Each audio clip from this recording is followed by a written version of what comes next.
conversation is becoming a thing of the past, with everyone relying on texting and tweeting instead of just talking. To chat with us face-to-face about why this change is taking place, please welcome life coach and Forbes columnist Margie Warrell. Margie, thank you so much. Now, Margie, this is right up my alley because I don't tweet, I do text, but I've even found myself, even though I said that I would never do it, I found it hard not to just text somebody rather than actually call them. Have we lost the ability to communicate? I don't think we've lost the ability to communicate, but I think a lot of people have fallen out of practice with it. And it is so easy and convenient to text and to tweet, and digital. I used to call everybody, but now I do tend to text a bit more. Well, it can be efficient for some things, but the fact is, in life, I think the quality of our relationships is determined by the quality of the conversations we're having in them. Absolutely. And you can never replace, whether it's your status updates or your tweets, they can never replace that face-to-face human interaction. And I think that's where so many people these days, despite being more connected than ever, say they feel lonely and isolated. And don't we crave that face-to-face time? Yeah, I think biologically we're actually wired to want to connect with people. And not just connect at that sort of superficial level, but to have those more intimate, really meaningful, rewarding conversations. But they often require that we reveal something of ourselves, and I think we can really hide behind technology. We just put the photos up we want people to see, and is it about time for us? Is it about time, you think, that has stopped us doing that? I don't think it's really about time. It is an efficient way to communicate and, convey information. It might be, what time we're going to meet for dinner tonight, that sort of thing. But I think there's also a fear. There's, social media and technology appeals to our vulnerability and our vanity. We can only share what we want to share. We get to control what goes out. And I think there's a level of courage that comes to really revealing who we are to people. That, my life isn't all perfect. Once upon a time, we used to pick up the phone and have a good chin wag. Now we pick up the phone when there's an agenda. So we should really call when we just want to talk. Yeah, and not wander around the house doing something. You know when somebody's vagued out, you can hear a tap going or a toilet flushing or something. Yeah. Or the worst is when you hear the Outlook Express, you have a new email, and they're sitting there not even listening to you. That is quite rude. Do you think it's shyness, though, too, that maybe sometimes people are just shy and, you just have to pick up the phone and talk to people you just didn't like very much? See, I love caller ID, because I go, no thanks, I'm not talking to them. You. But I used to have to talk to people I didn't necessarily want to talk to. I found tiring to talk to them.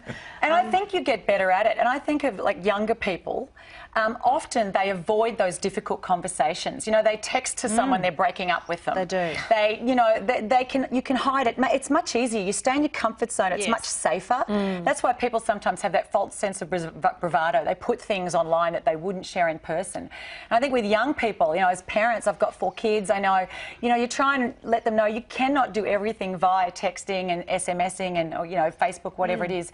Sometimes you just need to have a conversation with someone, and it can be uncomfortable. And we need to sometimes be uncomfortable in conversations to get to the real core issues, whether it's a tension in a relationship or something that we really want to share that's going on for us. Yeah, it's like we do want to smooth everything over. Well, have you got some solutions for us? I think we all want to connect more. How can we connect more? Well, I think obviously, unplug, put down your phone. It was very recently, I was with someone, I was talking to them, I was saying, tell me what's going on for you, we're having a good chat. Next thing you know, their phone went, and they said, oh, sorry, and they got up and walked away.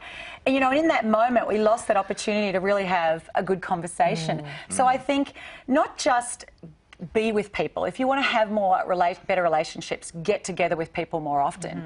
In person if you can, but at least pick up the phone rather than sending an email saying, hi, how you doing, George? Pick up the phone, say, hi, how you doing? What's been going on?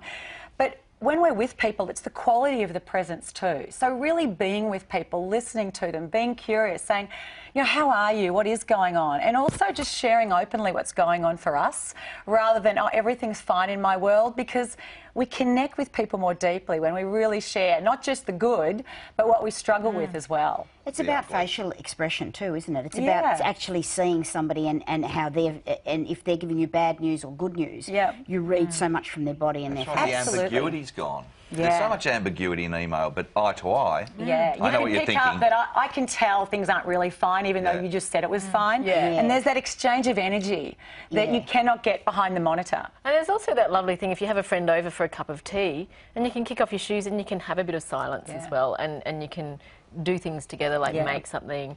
You've just another suggestion is reconnect with lost friends. So a lot of people might be a bit isolated and they have lost touch with that group who would be calling them up or dropping over unannounced. How can you reconnect with people? You know, I think being willing to be bold and courageous, I think, is one of the first things, because it's not easy to pick up the phone and call someone you've lost touch with. But just to those people are probably sitting there and they'd love to hear from you and saying, love to get together for coffee. I'd love to have you over for a cup of tea or dinner or something. You know, step outside your comfort zone, but let people know you'd love to make that connection. And most people, my experience is, are so delighted to hear from people and are really happy to connect. I mean, I think a lot of people are craving that more personal level of connection. So you've got to get over that fear of rejection and put yourself out there. Yeah. Oh, thank you so much, Margie. Everybody, thank Margie Warrell. Thanks so much.